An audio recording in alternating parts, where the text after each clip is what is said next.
How's it going out there, everybody? Your boy DJ Cass is, of course, back here on YouTube to give you WWE main event review, June 30th, 2021. Now, I'm not gonna lie, this was definitely a downgrade from what we got last week because, I mean, we're coming off a main event episode where we had two debuts of NXT champions in Karrion Kross and Bronson Reed. Well, I should say the former NXT North American champion Bronson Reed. So now we just went back to the same format. The only thing that was remote is what I'm about to talk about here in a few minutes. But before we get started, just leave a comment down in the comment section, guys. Leave a like or a dislike on this video. Please let me know what you think. So let's not go ahead and waste time here. We kicked off WWE main event, of course, with Kevin Patrick and Byron Saxton, who, again, they're fine. Not really my cup of tea. And the debut that I'm talking about that we had on main event this week was the debut of Veer, part of Jinder's new crew, along with the two all dude Shanky. Veer made his in-ring debut, people, so it wasn't like he had a match on Raw. He's just been appearing. This was his debut match, and it was against this man, Drew Gulak. Now, I gotta say, people, I was not impressed with Veer. I mean, yeah, Jinder Mahal and Shanky were on the outside, but they didn't really do much. They were just there. And, like, the one thing I noticed with Veer is that, obviously, he's aggressive. But it's like, the thing is, it's like, there's a bunch of guys on this roster, and there are two of them in the main event match of this episode that I saw, which I will get to later. But it's like, you have to be more than just aggressive. It's like, dude, there's tons of big men. There's tons of guys that can be aggressive and just give off a monstrous presence, which is what I'm seeing a lot on these shows. It's like, big guy, big guy, big guy. And in this match here with Gulak, it's like, when I left this, I'm like, Gulak made Bronson Reed look like more of a monster than he did with Veer. And it's not because Veer is smaller than Bronson Reed, obviously, but it's just like, there wasn't really much oomph to him. Like, he did some power moves here and there to Gulak, but they didn't look smooth. At one point, he went running, he tried to do the running boot in the corner, but Gulak moved out of the way. And here's a funny thing. I need to go back and watch it, but his right leg got caught. I'm pretty sure his left leg didn't get caught because they worked on the left leg, but, okay, he hit the boot.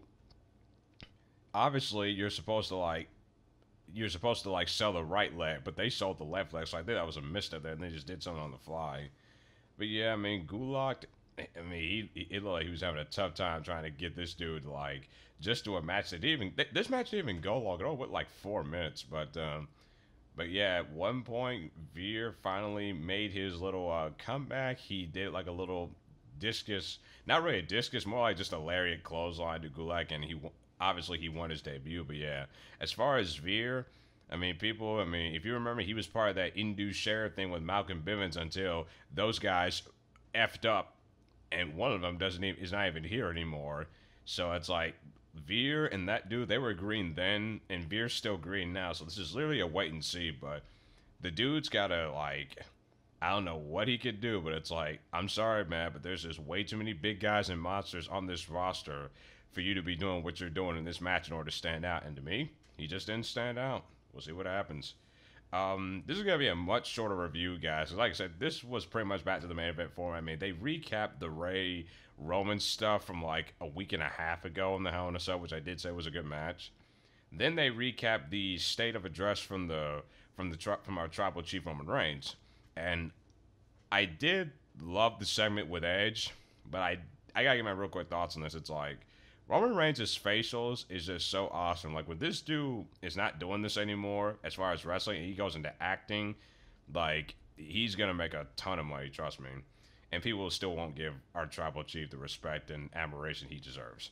But yeah, I thought the Edge segment with Roman was great.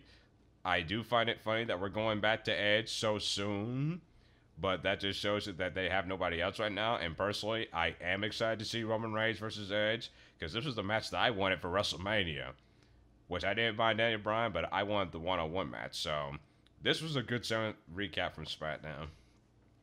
Then we got an even better segment, which I didn't even see till I watched this episode, between Kofi and MVP. People, remember when Kofi Kingston defeated MVP to win the United States Championship on a random Raw in 2009?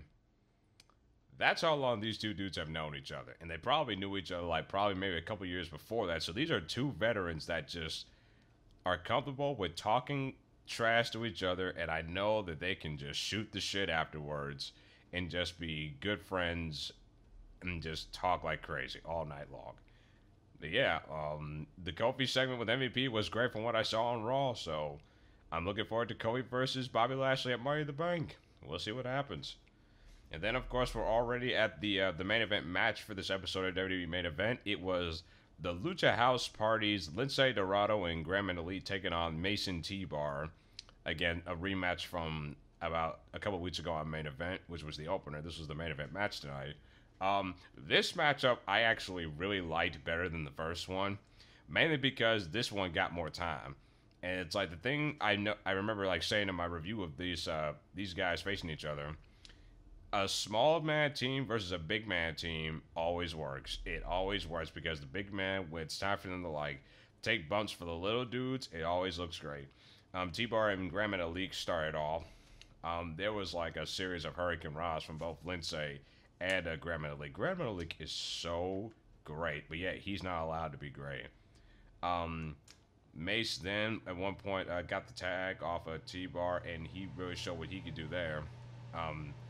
There was some, you know what, they actually did something that I was definitely happy that they did.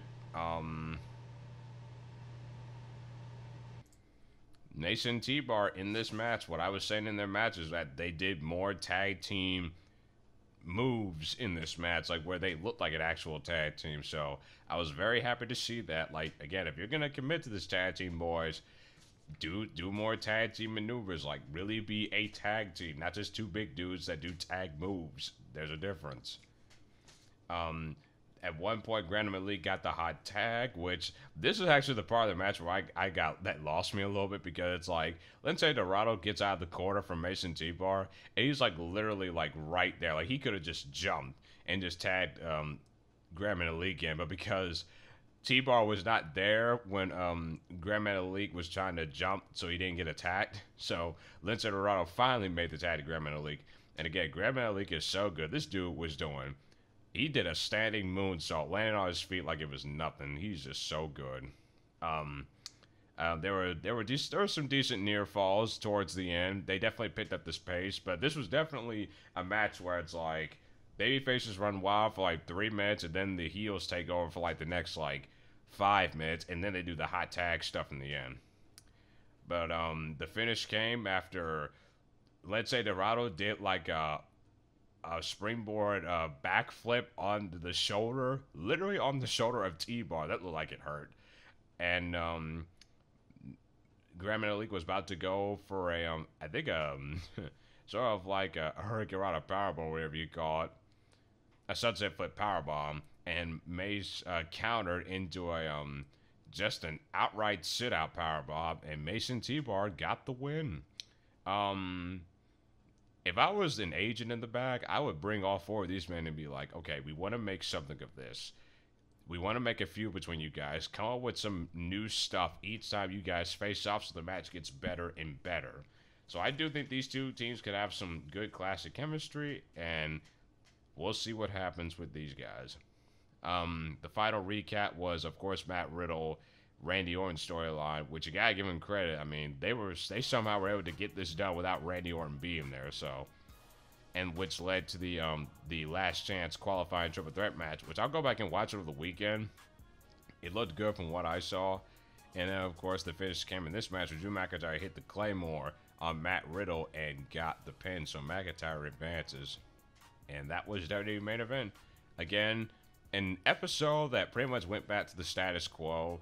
Hopefully they keep changing up this week. I mean, and again, the only thing that was new on here was that Veer debuted, and that really wasn't much of anything. But yes, people, that is it for me, from my end, from DJ Kaz. I will see you around later days.